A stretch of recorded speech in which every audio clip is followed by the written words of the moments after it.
அனைவருக்கும் வணக்கம்.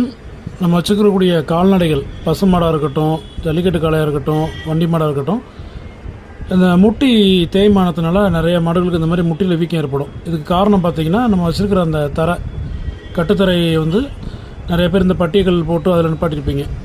வயது ஆக ஆக சில நேரங்களில் இந்த மாதிரி ஆகலாம்.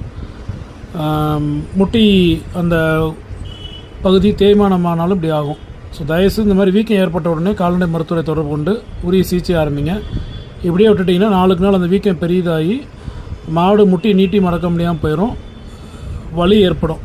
ஸோ நிரந்தரமாக ஒரு பாதிப்பு ஏற்படும். ஸோ தயவுசெய்து இந்த முட்டி வீக்கம் ஏற்பட்ட மாடுகளை உடனடியாக மருத்துவரோட உதவியோட சிகிச்சை கொடுத்து நல்ல நிலைமைக்கு கொண்டு வாங்க. அப்புறம் முடிந்த வரை மாடு இருக்கிற இடத்த சுத்தமாக வச்சுக்கோங்க. சாணி, யூரின் இந்த மாதிரி இருந்து அதிலே படுத்து உருளும் போதும் எந்திரிக்கும் பொழுதும் சரி இந்த மாதிரி ஆக வாய்ப்பு இருக்குது. ஸோ தயவுசெய்து இதை கவனிங்க. நன்றி.